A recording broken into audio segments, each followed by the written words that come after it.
Vamos começar a formação em nome do Pai, do Filho, do Espírito Santo. Amém. Neste dia, dedicado à memória de Santa Edith Stein, Santa Benedita da Cruz, né? Hoje é dia 9 de agosto. Vamos pedir a sua intercessão, pedir a Edith Stein que ilumine a nossa inteligência, que interceda diante do Espírito Santo, diante de Deus, para que a nossa inteligência esteja aberta, que a nossa vontade esteja disposta, que nós tenhamos desejo íntimo de formação, que aprendamos dela, né, esse exemplo de mulher formadora, ela que foi uma grande buscadora da verdade e não só buscou, como encontrou e difundiu. Né, esses três verbos: buscou, encontrou a verdade e difundiu a verdade. E poderíamos dar, colocar outro verbo, né? Ela deu a vida pela verdade, né? Ela foi uma mulher que morreu no campo de concentração, né? Na câmara de gás. E tudo por quê? Porque ela falava da verdade, né? De Deus.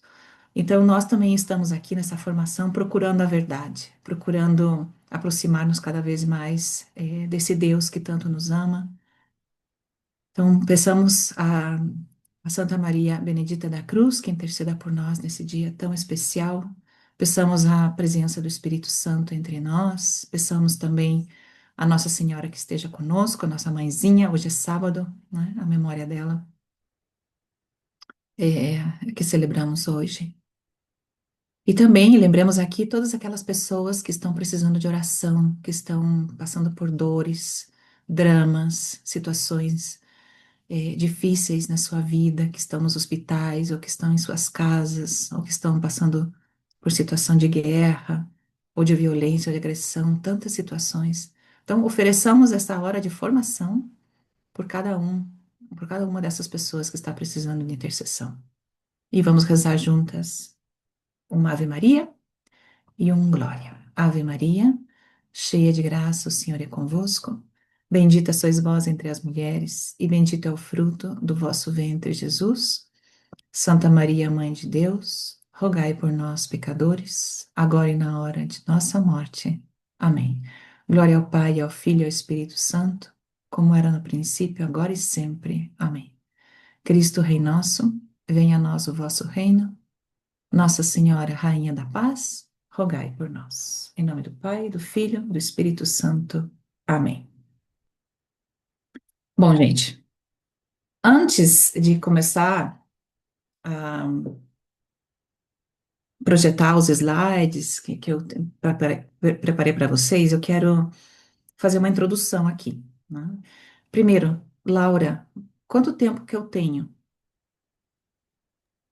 Ahn, assim, eu diria até mais ou menos 11h30, Mônica, no máximo, assim. No máximo, né? No Sim, máximo dos perfeito. máximos. É. Isso que eu programei para 1h30, mais ou menos, 1h15. Então tá perfeito, tá ótimo. Obrigada, viu? Nada. É, e antes de começar, também falar o seguinte: é, é um tema que com certeza vai suscitar perguntas. Portanto, é, eu acho que vai ser melhor fazer a exposição completa do tema e no final vocês podem levantar a mão e perguntar, porque se interrompe, pode ser que mais para frente eu já estou respondendo o que você vai perguntar, sabe? Então, eu acho que é melhor vocês seguirem toda a exposição e tal, e aí no final vocês fazem as suas perguntas.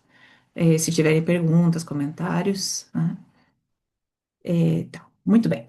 Primeira, antes de começar, nós vamos falar sobre esse tema, né, que é sexualidade, é, afetividade, identidade, gênero, que é um tema polêmico, né, um tema que está aí, que vocês estão ouvindo e vendo, e é um tema que nós temos que aproximar-nos com com muito respeito. Então, será importante aqui que cada um dos que estemos aqui conectados, nós desçamos dos pedestais que a vida já nos colocou. Sabe quando você é consagrada, né? Ou você já é estudante de psicologia, pedagogia, sei lá o quê. Então você já tem as suas, né, medalhas de condecoração, né? Ou você, sei lá, já está estagiando, ou você já está trabalhando, ou você, enfim, você já está com algumas medalhinhas, né? Pequenas, mas já algumas já pesadinhas. Então, essas medalhas eu vou pedir para vocês colocarem todas aqui. Imagina que tem uma caixa imaginária aí na tua frente, tá? Então, nessa caixinha imaginária, você vai colocar, começa a tirar as medalhinhas, tá? Uma, duas, todas as que você já acumulou até agora e coloca tudo ali dentro, tá? Coloca ali dentro, fechou? Todo mundo já colocou ali dentro? Beleza. E agora, a gente vai conversar aqui com é, pessoas que somos criadas por Deus, por amor. E, portanto, somos irmãos. Somos irmãos, irmãs e irmãos aqui. Somos todos filhos de Deus. Não tem gente que é mais, que é menos, que está sobre um pedestal. Feito? Está todo mundo na mesma base. Nós somos irmãos. Combinado? Essa é a primeira premissa. A gente tem que estar nesse nível de fala. E assim, quando nós nos aproximamos das pessoas para falar sobre isso, ou para escutá-las, nós temos que ou falar com elas, ou escutá-las como irmãos, que pertencemos a essa mesma família, que é a humanidade, tá bom? Todos humanos, todos pecadores, todos belos, maravilhosos, todos amados por Deus, sem nenhuma medalha de condecoração. Feito? Lembrar também que em julho nós celebramos uma santa maravilhosa, que é a Santa Maria Madalena, lembram? Foi no dia 22 de julho. Dia 22 de julho foi o dia dessa grande santa. E olha que eu não estou falando de Santa Teresinha do Menino Jesus, né? Que é a nossa grande santa querida, santa, parece que já nasceu santa, né? Claro que ela também teve que lutar pela santidade, mas santa, natural, Santa Teresinha, santa. Agora, Maria Madalena, a gente lembra dela, da história, se fala, ela foi uma santa, mas ela se converteu. Nossa, ela foi uma mulher que pecou. E era uma mulher que ela, pela sociedade daquela época, já estava totalmente excluída, sim ou não? Se dependesse daquela sociedade, daquele grupo humano lá, eles já tinham apedrejado ela pelos pecados e já tinham excluído. E o que que Jesus fez? Ó, surpresa! Jesus disse: Eu quero que você seja a que anuncie o mistério mais enorme da vida de Cristo, que é a ressurreição. Então, essa pecadora se transformou na anunciadora da ressurreição. Portanto, aí vem Jesus dar a primeira lição para a gente, né? De todas as lições que ele deu. Muitas vezes os excluídos são os que ele coloca como anunciadores, como os protagonistas da história da salvação. Que coisa mais louca, né? Esse nosso Jesus, ele é desse jeito, né? Ele é desse jeito. Então é importante que a gente está nesse canal, tá? Todos iguais, pecadores, seguidores desse Cristo, que é assim, que quebra todos os esquemas, sim. Aí, eu também quero perguntar uma coisa para vocês. Quem aqui, vocês podem só fazer assim nas telinhas, estou vendo, né? Os que não têm a telinha ligada, não poderiam ligar, né? Mas se não, vocês podem levantar a mão assim, vendo, né? Quem que tem aqui irmãos ou irmãs? Ok, quase todo mundo. Quem que tem primos ou primas? Quem que tem amigos ou amigas? Beleza. Quem que tem uma pessoa que você ama muito, nem que seja só uma? Todo mundo, né? Então, quer dizer que todos somos iguais, todos temos pessoas que amamos, próximos a nós, e que provavelmente algumas dessas pessoas queridas, amadas, talvez precise de uma palavra, talvez precise de uma orientação. Portanto, agora vem um convite bem sério para você. O que está acontecendo no mundo de hoje? Aqui eu vou falar de vocês, jovens, e vocês vão pensar ou na tua situação pessoal, porque pode ser que seja a tua situação que eu estou descrevendo aqui, ou na situação de algum amigo, ou na situação de alguma amiga, ou de algum familiar, sim, ou de algum desconhecido. Tantos que nós vemos nos TikTok da vida, né, nas redes sociais e tal, que você vê um caso e você fala, ah, eu já ouvi isso que ela está dizendo. tá? Então você tem que pensar ou nos desconhecidos ou nos conhecidos. No dia de hoje, nos dias de hoje, o que está acontecendo com o jovem? O jovem está se fazendo grandes perguntas com referência a esse tema da sexualidade. Pode, não pode? Por que que não pode? É, com quem que pode? Quantas vezes pode? Por que desse jeito não? Por que que eu não posso ser assim? Por que que eu quero ser assim? Por que que eu não encontro o sentido da minha vida? Por que que eu não sou feliz mesmo que eu faça A, B e C? Então, o jovem tem um monte de pergunta na cabeça com referência à sexualidade. E muitas vezes esse jovem de hoje está em cima do muro, sentado em cima do muro, olhando para um lado e para o outro. Talvez a pergunta que tem na tua cabeça é a seguinte: para que lado eu me jogo? Para que lado eu me jogo? Será que aqui ou ali? Por um lado, eu encontro, né, verdades, fundamentos, coisas que me falam por aí que eu vejo que parece ser a verdade, mas por aqui também eu encontro coisas incríveis, maravilhosas, realizações e tal. Então, para que lado eu me jogo do muro? Bom, então, esse jovem que está em cima do muro, ele não vai escutar ninguém que esteja lá embaixo gritando com ele e querendo dar um sermão. Ei, desce daí! É perigoso, você vai cair. Não, não seja louco de se jogar para a direita, não seja louco de se jogar para a esquerda. Você tem que fazer A, B e C. A verdade é essa, essa e essa. A igreja diz que o correto é tal. Tudo isso, o jovem que está sentado lá em cima, ele vai olhar. Primeiro, não vai escutar, porque tá tudo, né, o barulho da cabeça dele e o barulho que ele está longe de você. Então, o que que ele vai precisar? Que você suba no muro. Ai, que medo, eu tenho medo de altura. É, minha filha, começa a tirar o medo da altura, sobe no muro, senta lá na frente daquele jovem que está ali, e você vai ter que olhar olho no olho com ele e perguntar: me conta, o que que você está sentindo? Qual é a tua pergunta? Qual é a tua dor? E aí, esse jovem, ele vai começar a falar para você. Ele vai falar contigo. E você, a única coisa que você vai ter que fazer é escutar. Não é começar a dar sermão. Não é começar a dizer o que que ele tem que fazer, para que lado ele tem que se jogar. Escutar. Porque o jovem, o que precisa hoje é ser ouvido. E aí, você vai escutar uma vez, e talvez essa vez ali você não converse com ele, nem possa falar, porque o jovem ainda não quis te fazer uma pergunta. Ele não quis conversar, ele só queria falar, falar, falar, botar para falar tudo o que ele sentia. Talvez os dois vão descer do muro, e aí no dia seguinte você vai ter que voltar a subir. Ai, que vertigem! Volta a subir, senta lá na frente, volta a escutar. Até que ele pergunte. E aí, no momento que ele pergunte, é o momento que você vai poder falar. Porque, gente, lembre uma coisa: ninguém pode dar uma resposta para quem não fez uma pergunta. Porque o jovem somente se pergunta para você algo é quando você tem que responder. Então, esse é a base do respeito ali nessa conversa.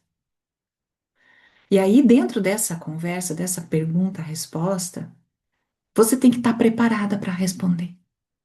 Se você não estiver preparada para responder, se nós não estivermos preparados para responder, é o nosso grande problema. E aí seria a grande omissão da nossa vida, não ter uma palavra de orientação, não ter uma chave, né, que a pessoa fala, ah, entendi, né, o que que eu posso fazer? Porque a pergunta provavelmente vai ser essa, né, aquelas várias perguntas que eu te fiz. Qual é o sentido da minha vida? O que que eu faço para ser feliz? Aonde que está a felicidade? Para que lado eu me jogo? Cara, eu tô sentindo tudo isso no meu corpo. Meu pensamento é esse, tal e tal e tal. O que que eu faço com tudo isso que eu tô sentindo? E aí a gente vai ter que saber, naquele momento, para aquele jovem, que palavra dizer. E cada um é cada um. Isso aqui eu falei, gente, não é blá blá blá inicial. É por quê? Às vezes a gente quer ter um tipo receita de bolo, sabe assim que tá tudo pronto e você põe lá na inteligência artificial, já tá tudo organizadinho, você diz, ah, você tem que fazer isso para encontrar felicidade. Ah, você quer viver bem até a sexualidade? Olha, tiririri. Aí você bota lá o chat GPT para trabalhar e você copy-paste e coloca lá a resposta para ele. Não é assim. Para a pessoa realmente encontrar uma resposta existencial na sua vida, ela vai precisar de alguém que seja um irmão que esteja no mesmo nível que ele, que ela, que a respeite, que escute e que tenha uma palavra para responder se ele faz uma pergunta. Entenderam o raciocínio? Porque eu acho assim que se você, eu acho que todas aqui, todos aqui pensamos desse jeito também. A gente quer ser escutado, a gente quer sintonizar com quem quer nos ajudar. A gente quer entrar num clima de confiança, a gente quer chaves, né, e de orientação, a gente quer uma guia e tal. Mas tem que ser de uma forma humana. A gente não pode querer vir dando sermão por aí. Tá certo? Então esse é um convite à formação, que é o primeiro convite que eu faço para vocês. Gente, tem que ler, tem que estudar, tem que mergulhar, debruçar, entrar no tema, sim? E o- essa formação, ela está embasada num livro maravilhoso que eu li também agora em julho. É, ele ainda não está traduzido para o português, mas eu estou tentada a começar a fazer isso. Ou eu mesma, ou sei lá como é que a gente vai fazer, porque é muito bom esse livro. É, é um livro da Marta Rodrigues, que é uma espanhola, lá de Madrid, que se chama, deixa eu ver aqui, que eu acabei de mandar, eu já acabei, já esqueço, sempre esqueço. Género, jóvenes e iglesia, juntar las piezas, tá? Mandei para algumas de vocês mandarem aí no grupo de WhatsApp de vocês, para vocês terem a referência do livro. Esse é o livro principal dessa palestra, daí vem tudo, tá? E esse livro é o resultado de muito estudo da Marta. A Marta tem anos estudando todo esse tema de sexualidade, gênero, blá, blá, blá, todo esse tema de sexo e tal, e ela tem se especializado nisso. E ela também tem se especializado em todo o tema da mulher. Muito bom o trabalho que ela está fazendo. Se vocês colocarem lá no Google, Marta Rodrigues, consagrada Rainha em Cristo, vocês vão conhecê-la e vão ver o trabalho magnífico que ela tem desenvolvido. E aí, em algumas dessas palestras que ela deu, uns jovens como vocês ficaram muito mexidos com os temas que ela tocou. E se aproximaram no final da palestra e pediram para ela formar um grupo de estudo, formar um grupo de jovens que pudessem aprofundar sobre o tema. Porque eles queriam se aproximar dos amigos com fundamento e não superficialmente. E então a Marta com mil coisas, porque ela também é diretora do Centro da Mulher, sabe aquela pessoa que está envolvida em 400 mil iniciativas, né, bem sérias, ela não tinha tempo para dedicar a isso, mas ela falou, não, eu vou pegar essa iniciativa. Então começou a dirigir esse grupo. O grupo se chama Hablando Claro, falando claro, Hablando Claro. E aí, no final do livro, né, já dou spoiler do livro, eles escrevem uma carta dirigida à comunidade LGBTQI a mais. Linda a carta, que depois eu vou mandar também para Laurinha e para vocês poderem ler. E é uma carta que eles começam pedindo perdão de parte da igreja, por todas as vezes que a igreja não tinha sabido eh, se aproximar a essa comunidade com caridade, com prudência, com bondade, não sei quantos. Gente, lindo. Mas esses jovens, né, depois continuaram a pesquisa, porque eles começaram a fazer investigação, estudar a teologia do corpo, estudar outras fontes que a Marta também dava para eles. Então começaram a fazer um estudo para que eles entendessem como viver a própria sexualidade e como falar sobre isso com fundamento. E não somente eu acho, sabe, um achismo, eu acho isso, eu acho aquilo, minha opinião é tal, e às vezes com esse jeito tão superficial que nós temos, né, de falar. Feito? Então, daí já vai partir a temática.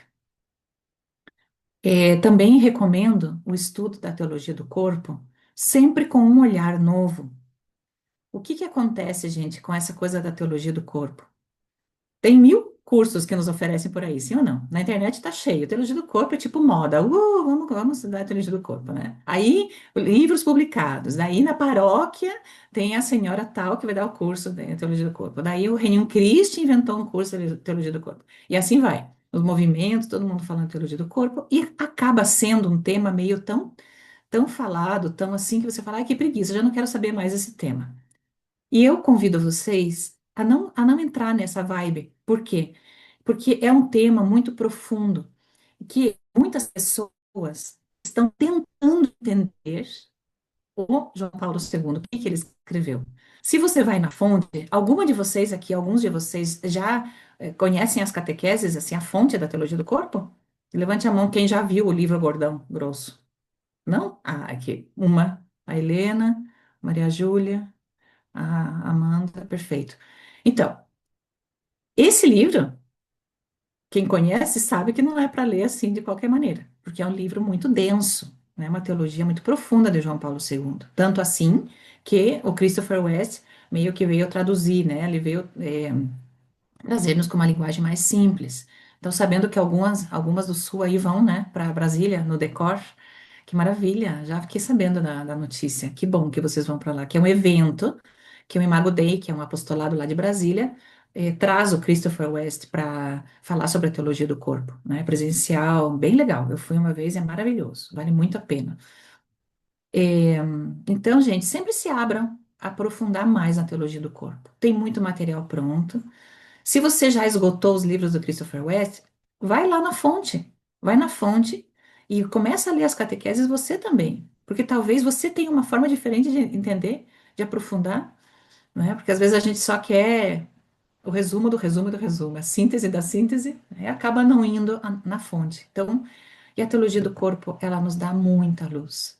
Por quem que foi escrita a teologia do corpo? Por um cara que subiu no muro na frente do jovem e quis dar uma resposta para aqueles interrogantes.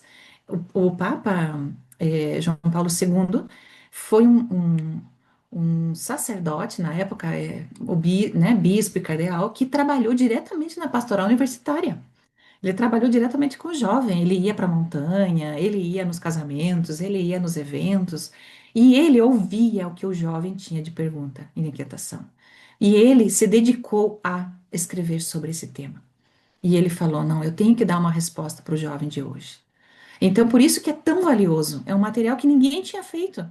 E é algo com certeza inspirado pelo Espírito Santo. Feito? E em terceiro lugar, recomendo também o estudo da filosofia do Alfonso Lopes Quintais, que algumas de vocês aqui já estudaram. E a outras eu já comentei, outras têm o livro, estão começando, né? Não sei se a Laura lembra, a Ana Beatriz também está por aí, né? Do capítulo, era o módulo 12, se não me engano, que ele é diretamente orientado para esse estudo da afetividade e da sexualidade, desde uma filosofia que ele vai construindo os conceitos desde o início, assim, é bem interessante, sabe? Então, talvez alguma de vocês fala, tá bom, eu não vou estudar toda a filosofia, só quero a lição número 12. Tá tudo bem, vocês me pedem, me manda aí um WhatsApp no privado e eu mando para vocês só o módulo 12, que são umas 17, 18 páginas. Maravilhoso também. E é uma abordagem muito sólida, com bastante fundamento. Feito? Então, gente, o primeiro convite é esse. Vamos nos preparar para poder enfrentar as batalhas que virão nesse campo. Que eu vou falar uma coisa para vocês, hein? Se o médico, quem estuda medicina aqui? Alguém está estudando medicina? Então, os médicos, por exemplo, sempre tem que estar super atualizados, porque sempre tem coisa que está, né, vindo novos, né? Quem que está estudando, por exemplo, a parte de informática, internet, redes sociais, engenharia todos esses babados aí da modernidade, inteligência artificial, tem alguém aí? Ninguém.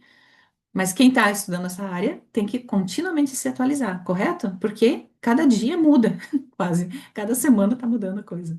Então, o tema de sexualidade é um dos temas que nós temos que estudar sempre, sempre. Porque cada vez estão surgindo mais, tanto do negativo, respostas negativas, né, do feminismo, dessas ideologias que são radicais, como do positivo também. Tem muita gente boa, tanto na Igreja Católica como em outras iniciativas que existem, de pessoas que buscam a verdade, que estão produzindo material e estão oferecendo pautas de formação. Então, tem que conhecer os dois lados né, da moeda, os dois lados para poder jogar com sabedoria, né, e poder aprender com sabedoria. Feito? Então, agora, Gi, se você quiser, a gente pode começar a compartilhar o que eu preparei para vocês. E, gente, se você quiser me perguntar alguma coisa, me interrompe com a voz, tá? Porque eu vou estar aqui, talvez, distraída, vendo alguma coisa e talvez não veja. Então, esta. Você pode ir na primeira? Isso. Ótimo. Perfeito. Então, olha, primeiro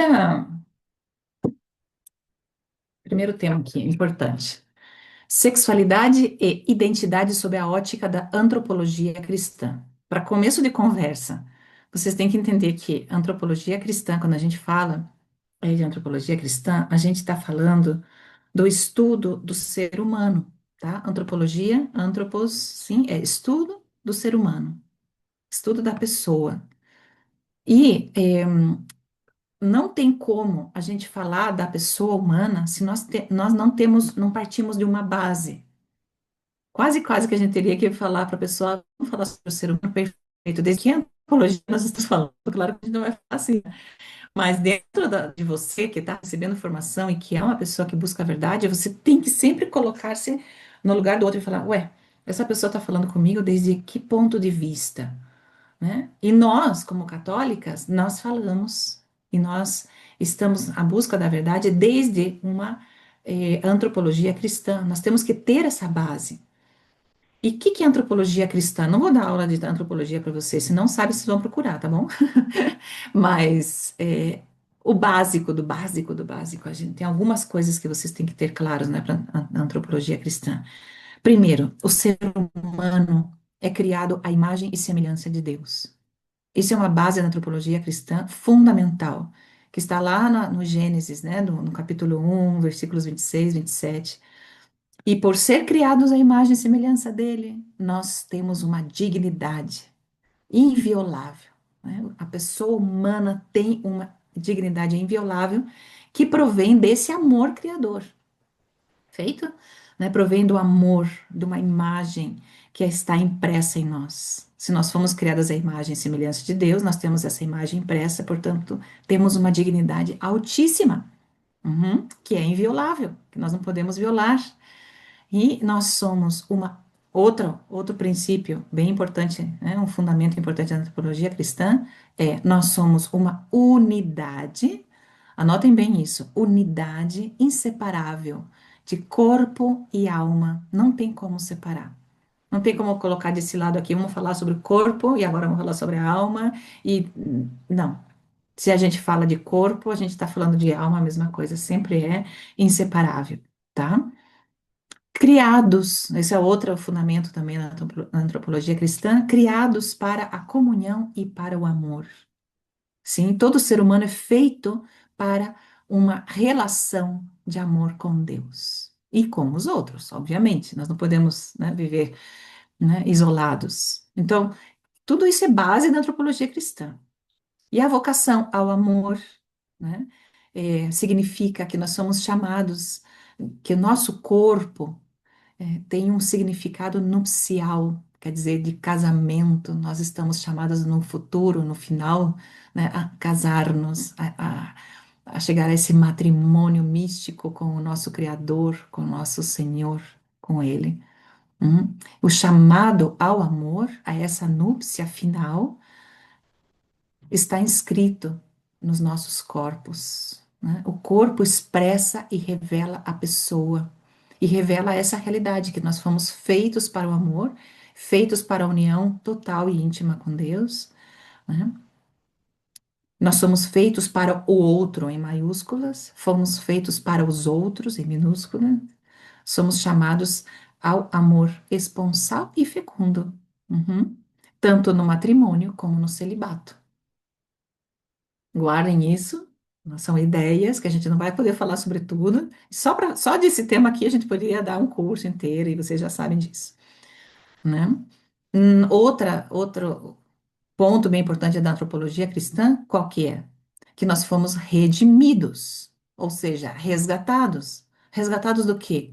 Do buraco que a gente estava envolvido depois de ter caído no pecado original. Então, o pecado original, o que é que fez conosco? Nos criou uma ferida. Nós somos feridos, né? Nós temos uma doença crônica que vai ter que ser tratada a vida inteira, até a gente morrer. Nossa, mas não vai ter um momento que cura? Sim, quando você esteja totalmente já na vida eterna. Cristo já nos redimiu, mas nós temos a marca do pecado original. Então, isso quer dizer que somos frágeis, caímos, levantamos, né? Então, somos feridos pelo pecado, sim, mas a graça divina nos resgata e nos redime. Isso é uma verdade também da antropologia cristã. Em onde se baseia a antropologia cristã? Em três fontes: na Sagrada Escritura, na tradição da igreja e no magistério da igreja. Feito? Então, se você não sabe nada de antropologia cristã, seria bem interessante você começar a saber. E se você, né? Por exemplo, às vezes você fala, nossa, a gente está procurando formação, de que temas poderíamos falar? Esse é um tema que vocês podem pedir para os padres, para as consagradas, para os leigos formados, que expliquem para vocês ainda com mais profundidade a antropologia cristã. É apaixonante, é apaixonante. E esses conceitos básicos da antropologia cristã vão nos dar luz para entender o resto dos outros temas que a gente toca na vida, não só a sexualidade, né, mas os outros temas também. Correto? Então, tá bom, sobre a ótica da antropologia cristã, ou seja, a gente vai falar sobre sexualidade, identidade de gênero e tal, sobre, né, como se a gente colocasse essas lentes assim, esses óculos, para a gente entender. Vamos para o próximo slide. Então, com essa formação, que vai ser curta, nós buscamos esse I com C cedilha, imagine que é um C cedilha, tá bom? Saiu errado ali. Acho que teve mudança na letra. Então, o que buscamos com essa formação? Compreender, um quadrinho branco, compreender a diferença entre teorias de gênero e ideologia de gênero, compreender o que significa que sexo e gênero podem distinguir-se, mas não podem separar-se, compreender que o conceito de gênero é compatível com uma visão antropológica cristã, né? Porque tem gente que desde o início já fica assustado. Não, não, não, gênero a gente não pode nem mencionar. No ambiente católico, cristão, é uma palavra que a gente nem aceita. Calma, calma, né? A gente vai ter que caminhar com os conceitos atuais também, mas em lugar de abraçar o conceito como está cheio, né, de muitas vezes de mentira, muitas vezes de ideologias, muitas vezes de visões bem reducionistas, bem reduzidas. Nós, como pessoas que buscam a verdade, estamos chamadas a preencher de sentido essa palavra gênero. E é o caminho que a igreja está fazendo desde lá de trás, quando começou essa palavra a pôr-se de moda. Uhum. Então, a igreja e muitas outras pessoas de boa vontade, né, elas estão preenchendo esse conceito, gênero, de sentido, de significado muito mais profundo do que agora estamos conhecendo, tá bom? Ok, passamos para a próxima. Então, nós vamos definir termos, somente dois. Então, não pense que são muitos termos, vai ser rapidinho. Nós vamos definir o que é sexo e o que é gênero, desde da visão da ótica da igreja, da antropologia cristã, e tudo embasado naquele livro primeiro que eu falei para vocês lá da Marta, tá bom? Definição de termos, modelos de gênero, identidade de gênero e conclusões. Esses são os quatro pontos que vamos ver, correto? Próximo. Então, definição de termos. Nós estamos falando aqui de sexo, e quando falamos de sexo, entendemos o conjunto de características biológicas. Aqui a gente fala do nível cromossômico, genital, morfológico, né? Trata-se do aspecto biológico, né? O conjunto de características do corpo da pessoa. Algum de vocês, alguma de vocês vai falar, nossa, mas é óbvio isso. Pois não existe óbvios atualmente. Existem muitas correntes feministas por aí e de outros, não só feministas também, outras ramas que estão falando que não, que sexo não é isso daí. Uhum. Então, por isso que é bom que a gente parta de uma mesma linguagem, vamos alinhar pensamentos e linguagem. Conjunto de características biológicas, nível cromossômico, genital e morfológico. Sim, né? O sexo atualmente é amplamente questionado por algumas biólogas feministas. Sim, mas nós vamos tomá-lo como fato, tá? E depois a gente vai explicar. Então, primeira ideia, e já esse primeiro termo já está definido. E gênero seria o papel sociocultural do sexo, modo no qual as diferentes culturas têm interpretado e dado ao sexo, né? Então, essa definição a gente tirou da Amoris Laetitia, que é um documento número 56, que é um documento, já vão anotando aí, coloca assim, um cantinho assim na folha que vocês estão anotando, ou sei lá onde que vocês estão anotando, textos a ler, a estudar. Temos que ler Amor e Letícia, sim? É um documento que o Papa escreveu e ele está muito atual e é necessário que a gente conheça. Mas se não dá tempo de você ler o documento completo, eu convido pelo menos que você leia o número 56. Eu vou fazer agora uma breve leitura aqui, só para vocês verem que riqueza. Peraí, vamos lá aqui. Tenho, não deixei separado, então agora eu vou separar. Um momentinho.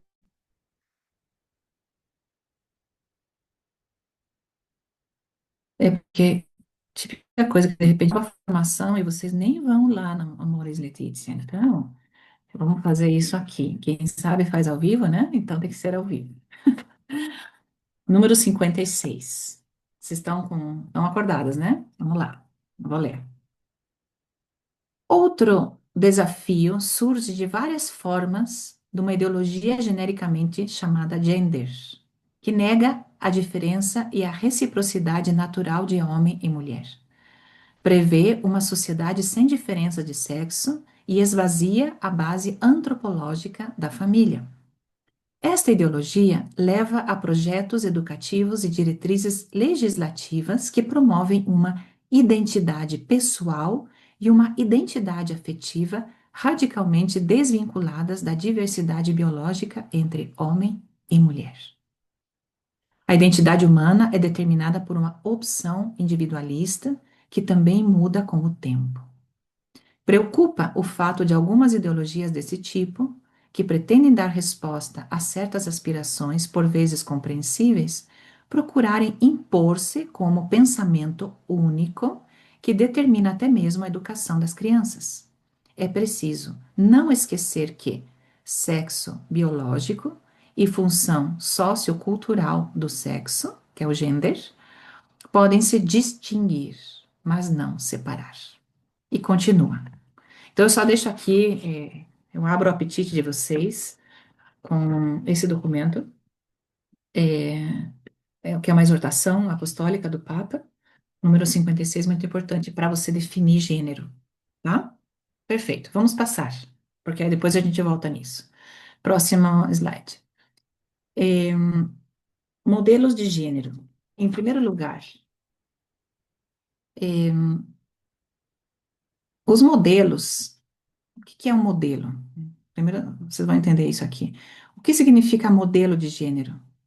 É uma forma concreta de conceber a relação entre sexo e gênero, né? Surgem de princípios e visões antropológicas muito distintas entre si. É uma forma concreta de conceber a relação entre sexo e gênero, tá? Perfeito. Então, foi agrupado, né, é, em modelos, diferentes modelos que vocês vão ver agora no próximo slide. Bom, primeiro vamos entrar, depois eu explico para vocês. Pode passar para o próximo slide. Então, quando a gente fala de modelos de gênero, então você já está entendendo, né? Isso aí. O modelo vai expressar como se relaciona o sexo e gênero. Existem muitas maneiras de relacionar sexo e gênero, que aqui se apresentam seis, que não é a única verdade, hein, gente? A própria Marta fala na pesquisa dela, né, que ela mostra essa proposta aqui de seis, de seis tipos de seis modelos, tá? Mas ela tem outra proposta também que é totalmente embasada na filosofia, que seria totalmente diferente desses modelos. Mas para o que a gente está procurando hoje, seria interessante fixar nossa atenção nesses tipos de modelos. Então, o primeiro modelo é aquele em que sexo e gênero se identificam, é a mesma coisa. Portanto, tem muita gente que diz categoria de gênero é desnecessária, né? Ser homem e ser mulher é natural. Sexo é igual ao gênero, se identifica. Então, tem gente que até se revolta, né? Que quando vai preencher algum formulário, não sei quantos, se colocam lá, já não colocam sexo, né? Qual é o sexo feminino, masculino? Colocam gênero. E, inclusive, tem as opções, tudo, todas as opções possíveis. Tem gente que se irrita com isso e fala, não sei por que colocam isso aqui. Porque não tem gênero. Ou tem homem ou tem mulher, que é isso. E pronto, e fechou a cabeça, já não tem mais nada. Então, para essa pessoa, existe a identificação. Então, é muito fácil para esse nesse modelo, a partir das características corpóreas de homens e mulheres, derivariam uma série de características, né, formas de estar no mundo, em que surgem de maneira espontânea, imediata e totalmente natural, até o ponto de dizer que a categoria de gênero seria desnecessário e o que faz é complicar algo que em si deveria ser totalmente natural, tá? Então, quando esse modelo aqui é uma forma de ver, é uma forma de relacionar sexo e gênero. E tem muita gente que entra dentro desse modelo e só não sai daí. Segundo modelo, são independentes, né? A cultura vai antes da independência. Prevalece aqui a cultura. Existe o sexo, tá? Porém, não tem uma relação entre si, gênero e sexo. Isto é sustentado por muitíssimas feministas. Esse aqui é um dos modelos bem trabalhados por aí e bem difundidos, né? Não negam que exista um dado corpóreo, é verdade que existe um corpo, que existe um físico, mas as características que partem desse corpo, né, os papéis que a pessoa desempenha dentro da sociedade, a forma que cada sociedade interpreta esse dado corpóreo, depende da cultura. Então, a cultura é que vai moldando aquele corpo. Dá igual, dá igual. Aí, gente, não consigo colocar aqui todos os casos, né? Mas a Marta coloca muitos casos, né? Né, aí é quando acontece aqueles casos em que nascem dois filhos, né? Tem um caso dos gêmeos, né? Que nasceram e um teve um problema com a genitália e foi amputado, né? E aí, os pais, desesperados com aquela situação, procuram um médico e o médico diz para ele: não se preocupe. Então, um a gente vai tratar como menino, que tem um órgão, e o outro como menina. Porque afinal, basta com que ele se acostume com a ideia que é menina, que ele vai ser menina. E pronto, acabou. Uhum. Então, aqui é independente. Não tem nada a ver, não, eles não estão juntos, não estão casados, sexo e gênero. Então, deixa ele crescer como menina e você vai ver como ele vai ser menina depois. Depois, no final da experiência, depois eu posso mandar esse caso por escrito para vocês, que é muito terrível, né? O que acontece? Eles vão crescendo, eles vão fazendo mais experiências também com as crianças, se transformam em adolescentes, até chegam à idade adulta e tudo, mas ambos cometem suicídio. Então, são experimentos que não levam a lugar nenhum, né? São coisas assim dramáticas e que se fazem muitas experiências desse tipo por aí e acabam levando as pessoas à morte, né? Porque eles querem separar o que a gente viu na antropologia cristã, né? Que corpo e alma não se separam, jamais, é uma unidade única, né? É sempre único. Quando você separa, acontecem esses dramas, né? Então, nesse modelo aqui, aqui conta muito o elemento cultural, uma série de estereotipos, tradições, comportamentos que as crianças vão assimilando desde que nascem, e é o fator que mais influencia, no que entendemos hoje em ser homem e mulher. há um dado corpóreo, mas não deveria ter consequências na vida pessoal. Isso é tarefa da cultura, tá? São independentes. Muitas pessoas estão dentro desse modelo unicamente. Terceiro modelo, é preciso desconstruir o binarismo sexual. O binarismo sexual é isso, existe só homem e mulher, né? O binarismo sexual é a classificação dos seres humanos em somente dois sexos distintos e opostos, masculino e feminino. É uma classificação baseada em características biológicas inerentes e imutáveis, como cromossomos, órgãos reprodutivos e hormônios. São vistos como opostos e complementares com papéis e características distintas atribuídas, tá? Só para vocês entenderem o que é isso de binarismo sexual. Então, se opõe, é preciso desconstruir isso. Enquanto, enquanto reconhecemos que existe sexo ou gênero, as pessoas não poderão expressar-se com liberdade. Aqui é quando falam que a pessoa está presa dentro do corpo. Estou presa dentro de um corpo e eu me sinto homem, né? Mas eu nasci com esse corpo de mulher. Eu me sinto mulher e nasci no corpo de homem. Então, gênero e sexo se opõem completamente. Hum? O corpo é considerado como uma jaula, algo que não permite que a personalidade da pessoa se desenvolva com plena liberdade, né? Portanto, nesse modelo aqui, é preciso desconstruir este dado, porque o que faz é somente aprisionar a livre expressão. A pessoa não pode ser o que ela é, o que ela quer ser, né? Não são somente independentes, mas se contradizem, se opõem mutuamente. É muito sério, né? É muito sério isso. Então, aqui, imagina, se nós estamos partindo desde uma criação unitária, cheia de amor de Deus, chegar a essa conclusão aqui é transformar o corpo numa jaula. A pessoa está presa dentro desse corpo e não pode ser o que ela gostaria de ser. Então, nesse modelo aí, existe uma posição total. Depois tem outro modelo, que são as categorias fluídas, que isso é muito moderno, gente, muito moderno que está acontecendo, e vocês já conhecem também pessoas, né? São conceitos que estão permanentemente adquirindo um novo conteúdo. Constantemente existe uma mudança, né? Atualmente há termos como gender fluid, né? Vocês já ouviram sobre gender fluid, que refere-se a uma identidade de gênero que não é fixa ou estática, não necessariamente homem e mulher, mas as pessoas gender fluid podem experimentar seu gênero mudando ao longo do tempo. Então, pode ser que hoje, ou, né, diariamente você pode mudar, ou semanalmente, ou mensalmente, né?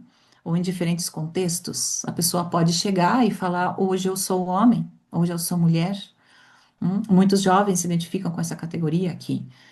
O gender fluid, ele deixa a pessoa fluir, ser o que ela está sentindo no momento. Uhum. E, e é conforme o que você sente, é conforme o que está acontecendo, é conforme o que você está se. Né, você levantou hoje com vontade de ser mulher, você pode ser mulher, por que não?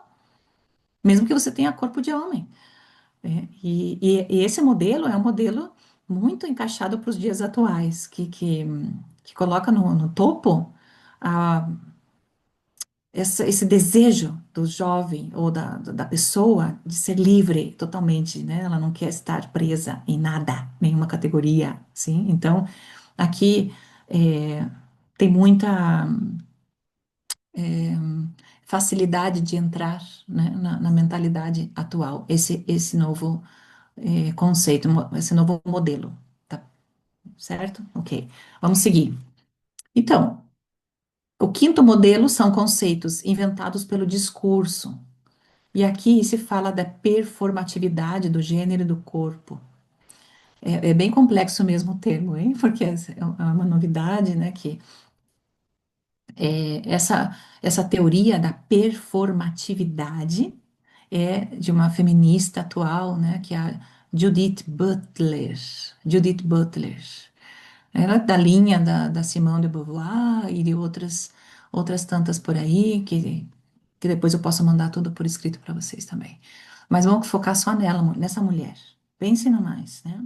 Algumas teóricas do gênero defendem os conceitos de gênero e sexo, elas defendem que os conceitos de gênero e sexo foram inventados pela cultura. hum? Então é parecido ali com o modelo 2. Mas tem mais. A Judith, ela começa com essa famosa teoria da performatividade, que depois muitas autoras retomam e começam a publicar com diferentes matizes. Mas o fator fundamental é acreditar que, vejam só, o gênero é gerado, não, perdão, o gênero cria o sexo. O gênero cria o sexo. Então, ela diz que na linguagem existem palavras performatistas. Eh, por exemplo, quando existe o matrimônio e o padre diz: Eu vos declaro marido e mulher. Então, aqui eles são marido e mulher só porque o padre disse isso, né? Tira todo o aspecto do sacramento e não sei quantos, é só a palavra, a linguagem impôs o que a realidade vai ser, né? Ou, por exemplo, nasce o neném, você está lá na maternidade e o enfermeiro, a parteira, o médico de turno que realizou o parto, ele pega o neném, é menino, né? Olhou o órgão, né, genital dele, é menino, é homem. Ou olha a menina e fala, é menina, é mulher. Então, a performatividade, que fala a Judith, é uma forma de colocar a pessoa dentro da jaula desde o início da vida dela, sabe? Ninguém tem o direito de falar se eu sou homem ou se eu mulher, mesmo que a biologia, todo o teu ser está falando que você é mulher, tá? Mas aqui ela diz que é a palavra que vai dizendo, a linguagem que vai determinar. hum? Portanto, as expectativas que a sociedade tem sobre os homens e as mulheres é o que gera o sexo, e não o contrário. Todo mundo tá com cara de what? Porque é muita coisa louca, né? É muito modelo. Calma, a gente vai chegar numa integração, numa visão global que vocês vão entender. Poder, o ser modelo e o último dessa formação seria poder, perdão, sexo e gênero podem, podem distinguir-se, mas não podem separar-se. É uma união. E é isso que é a visão antropológica cristã. Sexo e gênero podem distinguir-se, mas não podem separar-se. Precisamos distinguir entre. eh, Bom, não, isso aqui da distinção do sexo e gênero a gente fala mais para frente, mas por que que eu quis trazer para vocês todos esses modelos aqui? Porque nós precisamos eh, aprender a distinguir o que são as ideologias e as teorias. A teoria de gênero vai ser aquela pesquisa, aqueles documentos, aquelas publicações, aqueles artigos que vão ser difundidos sobre um modelo. Sabe quando a pessoa se reduz a um desses modelos? Então, essa é uma teoria. Então, a pessoa escreve sobre isso, pesquisa sobre isso, fundamenta sobre isso e coloca um monte de autor e não sei quantos, e ela vai tentar provar para você, por A mais B mais C mais D, que o modelo um é o correto, o modelo 2 é o correto, o modelo 3 é o correto. Essas são as teorias. Tudo bem, tem muitas teorias por aí, é até interessante que a gente conheça as teorias, tá? A ideologia já é diferente. Ela já quer adoutrinar, ela já quer reduzir você a pensar daquela forma. Sim, a teoria ela pode espalhar pesquisa, tudo bem. Mas a ideologia é mais perigosa ainda que a teoria. Porque a ideologia ela vai fazendo com que a gente comece a seguir aqueles princípios como a única verdade que existe, tá? Então, até aqui fica claro. Bom, não sei, depois vocês vão me falar se ficou claro. Vamos passar para a próxima, porque, então, ok, ok. Então, quando nós falamos de gênero, é preciso especificar o que eu entendo por gênero. De onde parte a tua compreensão? Do que você está falando? Por quê? Gi, você pode voltar lá na anterior? De onde parte a tua compreensão? Você está falando, você está se movendo dentro do modelo um, 2, 3, 4, 5, 6. Então, por isso que é até interessante você ler sobre esses modelos, você entender o que, que cada um desses modelos fala, diz, quer ensinar. E aí, você já sabe desde onde aquela pessoa está partindo. Ou, inclusive, você mesma pode estar reduzida em dentro de um desses modelos. E por isso que a tua mente não se abre a outras possibilidades. Podemos estar entendendo coisas muito diferentes. Portanto, é preciso alinhar a linguagem e o entendimento dos conceitos antes de começar a conversar. Hum? Então, aí vem a diferença que eu falei para vocês de teoria e ideologia, né?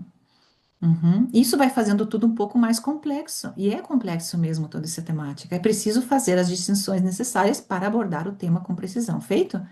Então, não se trata de colocar tudo dentro de uma caixa e falar, ah, tá, vamos falar sobre sexo e gênero, não sei o quê, desde o mesmo ponto de vista. Não existe isso. E hoje em dia, cada vez mais. E aqui eu só coloquei 6 modelos, podem ter outros muitos mais, tá? Na confusão e as posturas que existem aí fora, gente, são muitas, múltiplas, né? Então, é, agora sim, pode passar para a próxima. Então, o que significa, né? Quais elementos entram na formação da identidade da pessoa? O que que significa gênero, né? O que que é identidade de gênero? E aqui nós vamos falar sobre uma proposta de um estudioso, filósofo, que se chama Aristide Fumagalli. Ele é cristão e ele propõe um modelo, o modelo do fator determinante, que é interessante. Aqui a gente já vai começando a ir para o fim, né? A gente já vai entendendo agora como que poderia ser a proposta de uma antropologia cristã, né, para falar. Então, ele diz que as distintas teorias de gênero poderiam ser agrupadas conforme o elemento que elas consideram como elemento central na formação da identidade de gênero. Existem teorias que vão falar somente sobre a biologia, outras teorias de gênero que vão falar somente sobre a cultura e outras que somente falam sobre a liberdade. Então, elas misturam aqueles modelos lá atrás que vocês viram no slide anterior, né? É uma sopa, assim, elas vão escolhendo o que, que elas querem trabalhar, e aí o olhar delas vai dirigido a um desses fatores determinantes. Ou seja, algumas teorias dizem que o fundamental, o que te faz ser homem ou ser mulher, é somente ou biológico, outros vão dizer que é só cultural, e outros que vão falar que é somente um fator da liberdade do ser humano. Então, são 3 grandes respostas diante da pergunta: o que me faz ser homem? O que me faz ser mulher? Sim? Então, até você já pode ir perguntando aí no teu interior: o que me faz ser homem? O que me faz ser mulher? Hum? Então, quando a gente fala de biologia, do que a gente está falando, né? É, do meu corpo vem uma série de características, predisposições, onde tudo é natural, tudo é recebido, né? Nós, quando viemos nesse mundo, nós não tivemos, antes da nossa criação, nós não tivemos uma reunião lá em cima com o Criador, e ele pergunta, né? Ele perguntasse pra gente, e aí, o que que você quer ser, homem ou mulher? Quer descer nessa terra aí como homem ou como mulher? Não teve opção. Nós recebemos o corpo como ele é, com defeitos, com qualidades e com sexo. E ou você nasce mulher ou você nasce homem, né? Tudo é recebido. Isso é o que deve conformar de maneira espontânea, imediata a cultura. E quando isso não acontece, chamamos de anomalia, desordem, pecado, disfunção e tal. Então aqui ainda é uma visão um pouco reducionista, tá? Aqui a gente está com um olhar ainda reducionista, olhando somente a biologia. E tem gente que só fica parado aí, só na biologia. É verdade que somos, que tudo é dado, que Deus nos criou, sim, que nós já nascemos com uma identidade bem clara, mas calma aí, tem mais elementos a serem tomados em conta. Mas tem gente que só vai olhar esse fator determinante, que é a biologia. Tem outros que vão olhar somente a cultura. Existe a cultura, a história, e nós somos filhos dessa cultura e dessa história. Sexo e gênero são independentes. Existe um dado corpóreo, mas o ser humano é capaz de saciar e superar o dado corpóreo. né? Por exemplo, agora nós estamos superando o dado corpóreo, mesmo estando em cidades diferentes, né? Tem gente em Brasília, tem gente no Rio Grande do Sul, tem gente aqui no Paraná, que está conectado e tal, e através de um objeto, né? Através de um meio que é um computador, um celular, uma conexão, nós estamos superando o dado corpóreo, né? Mas superamos, mas sem esse corpo nós não poderíamos estar conectados. Ok. Os homens, por exemplo, né? Ok, já dissemos, nós superamos os limites do corpo através, nesse caso aqui, da técnica, né? Desafiamos os limites do espaço e do tempo. Logo, o dado corpóreo não deveria determinar em nada, né? Nem funções, nem características, nada, porque a pessoa se faz com a sua liberdade. Então, aqui já começa um pouco a mistura.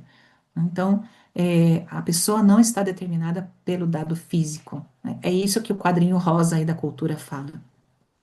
E aí tem o quadrinho azul, que é o quadrinho da liberdade, né? Que é aquele que é bastante difundido. Liberdade, é o sentimento psíquico, né? Como que eu me sinto? Me sinto homem, me sinto mulher, me sinto os dois ao mesmo tempo, me sinto nada, me sinto assexual, né?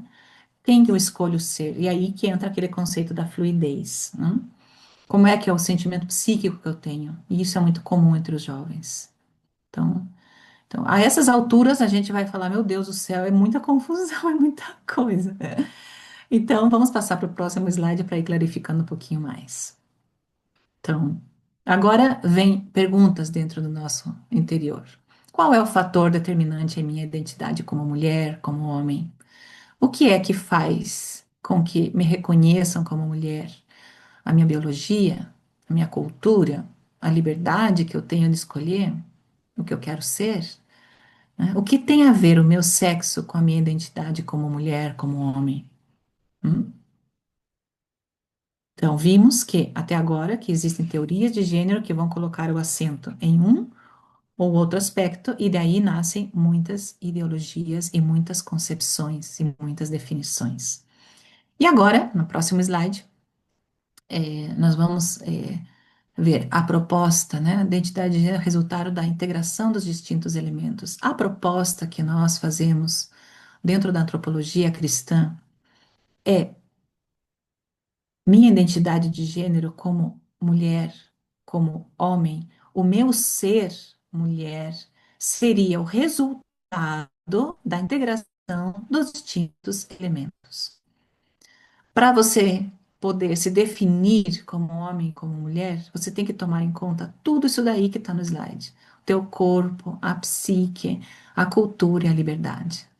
O corpo, né, que te dá uma identidade, o corpo sexuado, que está escrito sexual e é sexuado, o corpo sexuado, em que você recebe ao nascer, né, quando o médico fala é menina, é menino. Então, é um elemento muito importante que não pode ser desconsiderado. E aqui tem muita gente que desconsidera, mas, gente, tem coisas que são especificamente femininas.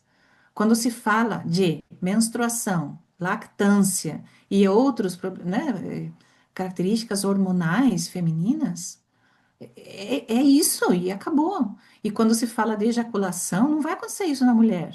Isso é dos meninos, é dos rapazes. E tem outras coisas próprias do homem. Mesmo que a mulher tenha um pouquinho de testosterona dentro do seu organismo, testosterona é um hormônio netamente masculino. Hum? Né, nos níveis masculinos, são bem mais altos que da mulher. Então, o corpo, a identidade, ou seja, não dá para negar que tem um corpo, não dá para negar. A gente não pode negar, né? Então, é um elemento a ser tomado em conta, sim, e não deixado de lado, como alguns querem fazer. Hum? A psique é importante ser tomada em conta, ou seja, também é importante que seja tomado em conta o que eu me sinto, como eu me sinto, a experiência, né, a influência externa e o espaço pessoal que eu tenho. Uhum. É, ou seja, isso, que a pessoa experimente que existe experiências que acontecem dentro da própria, do próprio corpo que são netamente femininas ou netamente masculinas, né? A gente não pode negar isso. Quando, por exemplo, né, a gente quer negar o corpo, mas, por exemplo, Tem coisas que acontecem sem linguagem e sem cultura. Ou seja, quando o nenenzinho está no braço da mãe e a mãe está amamentando e ela está aquecendo o neném, ali entre os dois está existindo uma comunicação que não é verbal, que não é cultural, que não é nada de nada. São dois corpos que quentinhos estão se unindo. Então, o neném recebe dali segurança, carinho, afeto. Ele está olhando para a mãe, ele está sentindo que ela está abraçando. Depois desse abraço vem a amamentação e ele é alimentado, né? E depois ela cuida. Tudo isso que acontece é muito importante. Você já sabe, quem estudou psicologia aqui, o quão importante é esse momento, né, do nosso nascimento e crescimento. E quem não teve isso lá na vida adulta, ele vai sentir as consequências. Quem não teve esse abraço, esse beijo, essa amamentação, ele vai sentir uma insegurança, uma falta de confiança, um- uma desconfiança de né, todos que se aproximem, uma frieza, uma falta de amor, sei lá. A Laura podia dar uma aula para a gente aqui sobre isso, né? Ela poderia dar uma aula de psicologia evolutiva e falar quanto é importante aí esse momento do primeiro contato, a linguagem, né? Dos corpos. Então, assim, como é que vai negar o corpo? Né? Como é que nega? E a experiência psíquica que a pessoa faz ali desde esse momento. A cultura, né? Não existe experiência pura que não exija categorias culturais precisas. Né? O corpo é um dado que não me diz tudo, porque ele está imerso numa série de categorias culturais. Ou seja, quando a gente fala de categoria cultural, a gente fala que eu sou, por exemplo, eu sou mulher, eu sou ocidental, eu sou brasileira, eu sou católica, com tais e tais costumes, que é diferente de uma mulher que é oriental, que nasceu, sei lá na Coreia do Sul, em Seul, né, onde vai ser a JMJ em 2027, e o elemento cultural que ela tem, ela é bem diferente do que eu vivo aqui. Hum? Então, isso tudo me marca como um selo, né? Ele vai colocando características e a minha percepção da realidade está marcada pela minha cultura, pelo meu entorno, pelas coisas que eu ouvi na minha família, na minha escola, na sociedade que eu vivi. Então, a nossa identidade, ela vai se concretizando ao longo também dessa absorção, desse aprendizado que a gente tem da cultura. Uhum. E isso sobre o que significa ser mulher é algo que vamos amadurecendo ao longo da vida. Isso é construído ao longo da vida. Não é uma coisa que nos é dada assim, bum, né? Como não é instantâneo, é uma construção. A gente vai aprendendo isso sobre o que significa ser mulher. É uma construção ao longo da vida. Necessariamente há uma experiência cultural em toda experiência humana. E isso não pode ser negado, porque também tem gente que nega, que é isso, que a cultura que ensina. Claro que ensina. E é dali que a gente vai construir quem somos. Nunca é absoluta a minha percepção do dado, né? Da realidade, do que está acontecendo. Antes de fazer a experiência, eu já estou imersa em umas categorias que são culturais. Desde que eu nasço, é assim, né? Quantas vezes a gente fala, ai, por que que eu não nasci na família da fulana? Lá eles se dão melhor, lá não tem briga, lá não tem nada, minha casa é um desastre, que horror e tal, mas a gente não pode escolher. Ah, eu queria ter nascido lá em Filipinas, queria ser como os filipinos, não tem como escolher, a gente nasceu aqui no Brasil, com essas características e tudo. Aí você mudou diferentes países e viajou a vida inteira, ótimo, tá tudo bem. Daí você vai aprendendo várias coisas desses diferentes lugares que você vai visitando, os diferentes trabalhos que você faz, realiza, dos diferentes estudos que faz e diferentes grupos humanos que vai frequentando, tudo isso vai acrescentando muito na construção da tua pessoa, correto? Uhum. E aí o último elemento é a liberdade, né? O Papa, João Paulo II, ele diz que a sexualidade é um dom e é uma tarefa. Deus nos dá a sexualidade quando nós nascemos, somos homens, mulheres e tal, mas é uma tarefa, ou seja, temos que ir construindo isso ao longo da vida. É uma tarefa. E a ser construída em nível pessoal e também em nível comunitário. E também da forma com que eu vou construindo a minha própria identidade, influencia muito na forma em que o outro também eh, constrói a sua própria identidade, porque estamos conectados uns com os outros, somos irmãos, lembra lá no início? Somos irmãos, né? Pertencemos a essa família maravilhosa que é a humanidade. Então, aqui falamos de integração pessoal. Nós não nos criamos, não inventamos o que gostaríamos de ser. Toca a nossa responsabilidade integrar todos os elementos. Essa expressão dom e tarefa a gente encontra lá na Mulheres Dignitatem. Dom porque é presente, foi-me dado, não escolho, não crio, não invento, não produzo. E ao mesmo tempo é uma tarefa. Ou seja, está em minhas mãos, eu tenho que desenvolvê-la, eu preciso assumir. Hum? Então, a cada pessoa corresponde à complexa tarefa de compreender o significado do seu próprio corpo. Esse próprio corpo que é sexuado, acolhê-lo livremente, integrá-lo. E isso não acontece por osmose, não acontece assim de maneira automática. Tudo o que é humano é livre. Tudo o que é humano é livre. E, portanto, é mais complexo e acontece durante o tempo. Tudo que é humano é livre, é uma escolha. E deve ser assim. E como é importante a gente aprender a viver a verdadeira liberdade. E aí o Alfonsinho, né? Eu já chamo ele de Alfonsinho. É o Afonso Lopes que nos ensina, né, sobre a liberdade de manobra e a liberdade criativa. A liberdade de manobra, que é aquela que é a libertinagem, né? Fazer o que a gente quer, a hora que quer, como quer. E a liberdade criativa, que é viver a liberdade em função de um ideal de vida, um ideal da unidade, que é tão lindo tudo isso que nos explica. Então, tudo que é humano é livre. Perfeito. E agora vamos para o próximo slide, já finalizando. Resumindo, gente, o que que a gente falou hoje aqui? Começamos definindo os conceitos de sexo e gênero. Depois vimos que existem diversas abordagens sobre o gênero, com teorias variadas, sem uma visão única. Depois vimos que cada teoria tende a focar mais em um elemento, né? Ou o corpo, ou a cultura, ou a psique, ou a liberdade individual. E que a proposta da visão cristã é integrar todos estes elementos sem excluir nenhum, pois todos juntos revelam a verdade da pessoa humana. A pessoa humana é complexa, não é simples assim a gente querer definir qual que é a tua identidade. Nós temos que aprender a integrar todos esses elementos, né? Essa é a grande riqueza. E é isso que a igreja vem nos ensinar.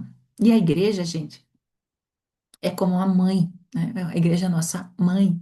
E ela vem nos ensinar, ela não vem impor uma série de regras de como que você tem que se comportar, o que que é certo, o que que é errado, né? Não, a igreja não é essa. Não sei se vocês conhecem aquela imagem de São Pedro. Vocês já viram a Basílica de São Pedro, né? Vocês já viram que é uma basílica aqui, que a gente vê a cúpula, e se você vê daqui, né, de costas, você vai ver a cúpula aqui e os braços, a colunata ali de São Pedro, né?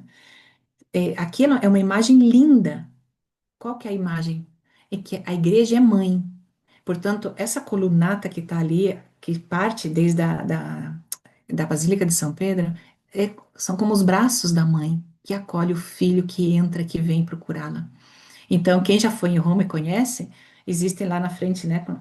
Quando você está aqui atrás, você está aqui em cima da cúpula e olha lá no horizonte, você vai ver a Via della Reconciliazione. É por lá que chegam os peregrinos, eles entram, todos acessam pela mesma rua e vão entrando naquele ventre da mãe igreja. Então, essa imagem é interessante vocês tê-la, por quê? Porque é isso que a igreja é, uma mãe que está procurando orientar os filhos para o bom caminho. Ela não quer jogar uma série de normas para você seguir. O que ela quer é mostrar um caminho, uma luz para você seguir como boa mãe, né? É, e, portanto, já a igreja tem produzido muito material sobre esse tema. Próximo slide, né? Além da Amoris Laetitia, né, que ali é o número 3, Declarações da Santa Sé e do Magistério sobre o tema, seria muito bom vocês, nos seus tempos livres que vocês têm por aí, que vocês estão sem fazer nada, que eu sei que tem momentos assim, que você fica horas infinitas no Instagram e passando assim, ó, em lugar de ficar passando só a telinha, você poderia ler algumas coisas interessantes que a igreja já publicou sobre o tema. Uhum. E por exemplo, esse esclarecimento aí da Santa Sé do termo gênero, né? Durante a Quarta Conferência Mundial sobre as Mulheres, em Pequim, né, em 1995, a Santa Igreja apresentou seu entendimento do termo gênero, tá? A Santa Sé interpreta o termo gênero como fundamentado na identidade sexual biológica, ou seja, homem e mulher. E aí vem todo um documento que seria interessante vocês lerem, não vou entrar mais em detalhes aqui, que seria muito longo. Depois, a Congregação para a Doutrina da Fé publicou a carta aos bispos da Igreja Católica sobre a colaboração do homem e da mulher, tá? É uma carta que aborda, carta aos bispos, mesmo que seja escrita para os bispos, você também tem acesso e pode ler. Então é bem interessante ler essa carta, porque você fala, nossa, está escrito para os bispos, é isso que eles vão ter que ensinar para nós, que somos o povão aqui de baixo, né? Então você também pode acessar e pode ler essa carta, né? Que aborda a dignidade das mulheres, seus direitos, seus deveres na sociedade civil e na igreja. Né?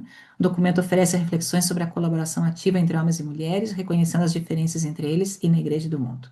Bem interessante também ter esse um documento aí conhecido. Amores Letícia 56, mas eu recomendo a exortação completa, que é muito bom também. E homem e mulher, homem e mulher os criou para uma via de diálogo sobre a questão do gender na educação. Muito interessante também. Se vocês colocam lá na internet, isso, homem e mulher os criou, já vai aparecer, né, para uma via de diálogo sobre a questão do gender na educação. E é interessante, a igreja ainda está se atualizando, né?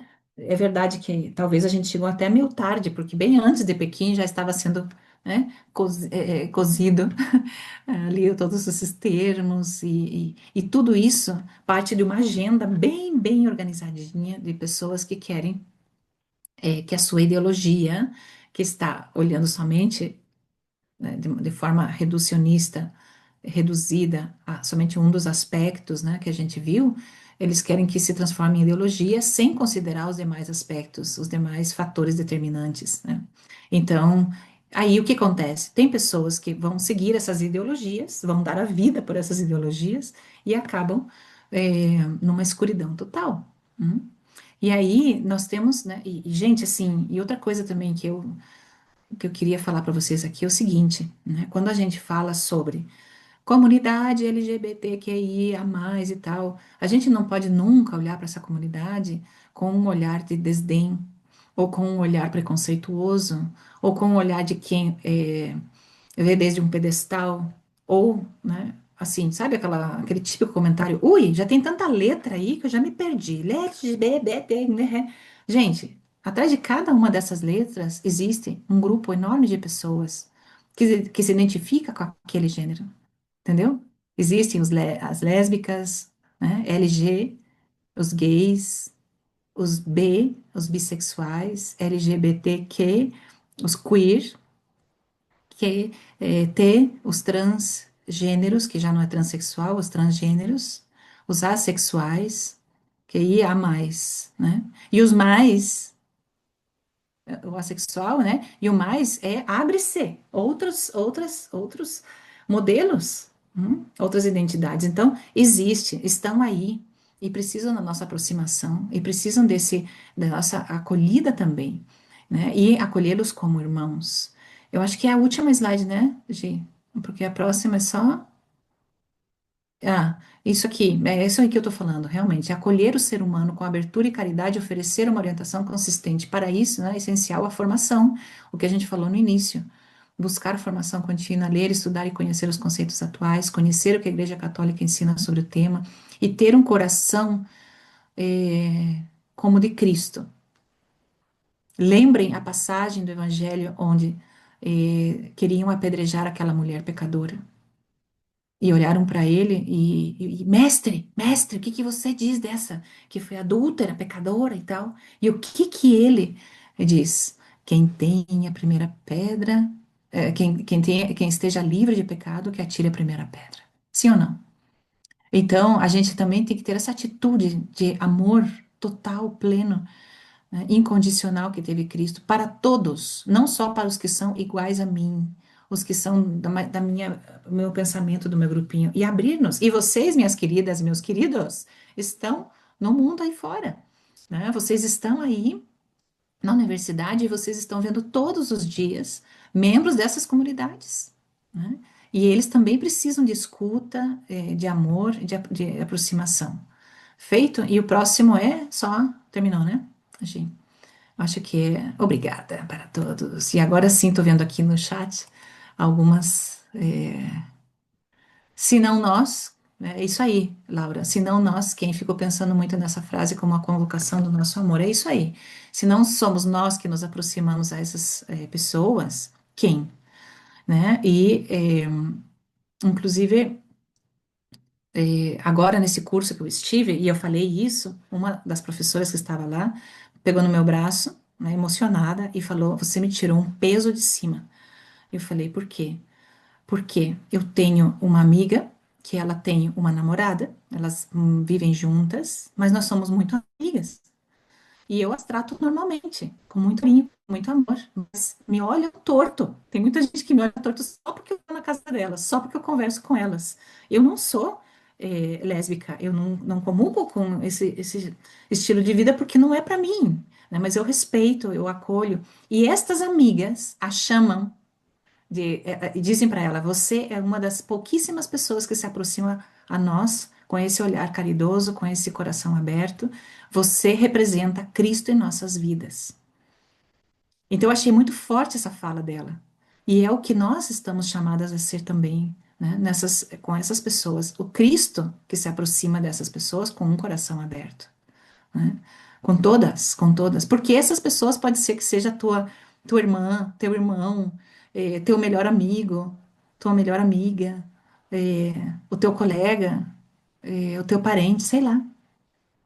Porque aí quando já toca a tua família é diferente, né?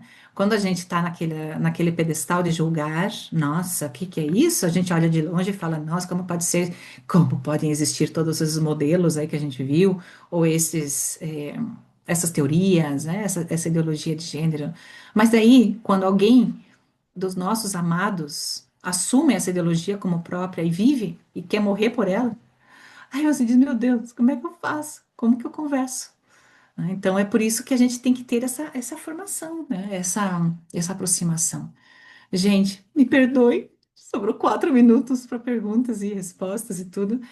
Alguém gostaria de fazer algum comentário, fazer alguma colocação, alguma pergunta aqui em vivo e a Oi, cores? Mônica. Oi, tudo bom? Laís, que bom Tudo. te ver. Sim, bom te ver também. Eu queria dizer que a formação foi muito boa, muito Que mesmo, bom. assim, abriu o meu olhar para muitas coisas que geralmente a gente vê justamente com esse olhar fechado, assim, sabe? Eu tinha total aquela visão lá que você colocou, porque é isso também que muitas vezes aparece para nós em conteúdo, enfim. Mas eu tenho uma pergunta de que quando esses autores, né, a Butler, a Beauvoir, né, aparecem para nós, por exemplo, na faculdade, você acha que Hum. é relevante nós lermos também, mergulharmos nisso, ou nós ficamos só nos documentos da igreja? Ah, não. Não, sim, Laís. Ou sim, não vai ter opção. Muitas vezes vai ter que ler, vai ter que visitar esses documentos, as coisas e tal, mas você já pode ler com um sentido crítico. O jovem não pode ficar alheio e fechado a tudo que vai recebendo. Tem que conhecer, porque inclusive às vezes é matéria de prova, né? Você tem que fazer trabalho sobre isso, né? E já me contaram coisas que falam como. Aí você vai ter que falar, meu Deus, é um mal necessário que eu quero ter um título, né? Mas eu já tenho minha formação bem clara, eu já tenho os meus princípios e meus valores bem definidos, bem claros. E aí, uma vez que você tem os teus valores e princípios definidos, você não tem que se assustar com o que vem por aí. Você olha tudo isso com um olhar distante. Você fala, ah, ok. Ah, ela fala A, B e C, entendi, entendi. Comparado com a outra que diz não sei quantos e tal, sem se assustar, sem gritar, porque é assim. Quem tá na chuva é para se molhar. A gente vai se molhar. Não adianta a gente querer falar, não, eu aqui estou isento disso, né? Então, não tem como fugir, né? Só se você fica fechada, né? Trancada em casa, não liga o computador, não atende o celular, não conversa com ninguém, daí talvez você pode fugir de tudo isso. Mas sim. Agora, mergulhar, como você falou, eu não perderia o tempo, entendeu? Mergulhe nas coisas boas, nos teus valores, nos teus princípios. E fortaleça as tuas convicções dentro da verdade, né? Agora, quando você encontra ideologias que são reducionistas, olhe com um olhar crítico e arme-se de coragem para saber responder isso, né? O que que vocês acham? Ou vocês acham que não devem entrar dentro desse conhecimento? O que que você acha, Leis? Laura, fala aí. Eu levantei minha mãozinha aqui porque eu estou num grupo de pesquisa na URGS, já compartilhei com a Mônica mais de uma vez, e dois mestrados estão saindo sobre a teoria da Butler, então a gente debate muito esse tema. E a verdade é que se a gente não se apropria um pouco, pelo menos, da linguagem que está circulando entre os grupos, a gente fica extraterrestre, a gente não consegue nem chegar no meio do debate. Então, da minha caminhada na psicologia aí, que já está se encaminhando para o final do curso, a experiência que eu tenho é essa, de que a gente precisa saber da onde partir para até poder entrar na conversa. Se a gente não está por dentro do que está rolando, se a gente nunca leu Butler, a verdade é que a gente nem entra na roda de conversa para falar sobre isso, para falar alguma coisa diferente. Então, muitas vezes esse estudo eu vejo assim na minha experiência que a porta é o nosso ingresso de entrada para o debate. E daí a gente lá dentro, estando lá dentro, pode começar a pensar alguma coisa, pode começar a dizer alguma coisa, que muitas vezes é um baita de um desafio, a gente vai conseguir dizer 0,0005, mas a verdade é que acho fundamental a gente saber o que está rolando, principalmente nessas áreas das humanidades, onde o debate é muito ferrenho, né, sobre esses temas. Mas muito obrigada, Mônica, foi maravilhoso. Como sempre, Obrigada, te ouvir é Laura. maravilhoso. Ai, obrigada, Laura. E sim, você tem razão, eu acho que é por aí mesmo. E assim, às vezes é esses 5, né, esse 0,5 que a gente conseguiu colocar no debate, vai ser talvez uma palavra fecunda, que no coração de alguém vai germinar. E às vezes o debate, sabe E qual que às vai vezes é só ser? uma pergunta, né, Mônica? É só uma pergunta, talvez a gente nem possa dizer nada, mas uma pergunta convida a olhar por um outro ângulo. Exatamente uma pergunta, e eu vou te falar uma coisa. A tua vida é o debate. A tua vida, a tua autenticidade. Porque tem pessoas que só querem provocar, provocar, provocar para ver o teu limite, até onde que você vai chegar. E as pessoas, quando veem que você tem um norte, que você tem uma orientação, que você está firme nos teus valores, que você sabe o rumo da tua vida, e vai, essa pessoa, ela vai olhar para você e falar, é verdade. Ela tá na verdade. Não sei qual que é a verdade dela, mas eu acho que é por aí. Então, nós também somos esses testemunhos vivos, né? Não é só num debate, num discurso bem montado, bem elaborado, mas também a nossa vida é luz. É luz lá fora. Então, por isso que é bom conhecer, sim, é bom dialogar, sim, e também é bom viver, né? O que você acredita. É, enfim, é um desafio, gente. Estamos num momento de desafio. Alguém mais quer falar alguma coisa? Quer colocar? Vamos fazer o seguinte: quem quiser o meu contato, aí que não tem o meu contato e ficou com alguma dúvida, ou gostaria de ter esse texto escrito para poder depois ler sozinho, porque eu tenho tudo que eu falei escrito, não só a apresentação, mas como o texto base também. Me manda um oi e eu mando para vocês o material e vocês podem estudar mais. Feito? Então, peçam aí meu contato para quem pode ter e, e aí eu posso continuar. Se você tem alguma, se fala, preciso conversar com você pessoalmente, né? Pessoalmente eu não sei, mas pelo menos a gente pode fazer uma videochamada. Também eu me ofereço para conversar sobre esses temas, que às vezes talvez você não encontra abertura com outra pessoa, né? E isso, Laura, tchau. E eu acho que tchau para todo mundo, né? Eu agradeço muito o Mônica. tempo de vocês, né? E Eu só queria agradecer, acho, em nome de todas, muito assim, essa formação. Acho que eu falo por todo mundo quando eu digo que esse é um tema extremamente necessário, relevante e que faz parte do nosso dia a dia, faz parte da nossa vida. Então, muito obrigada por ter se disposto a vir aqui dar um pouquinho do teu tempo, do teu conhecimento. É sempre muito bom te ouvir e acho que a gente aprendeu muito. E espero te ver pessoalmente em breve, uma formação presencial, um trido. Se Deus quiser, Helena, para mim também é um prazer estar com vocês. Vocês me dão vida, os jovens me dão vida e me dão muita esperança, porque eu vejo aí o futuro, né? E vocês, imagina se vocês realmente se especializam nesse tema, entram assim de sério, vocês podem fazer muito bem, tanto no entorno que vocês vivem, como com os menores ou com os familiares. Vocês têm muita missão aí pela frente, né? Obrigada, então.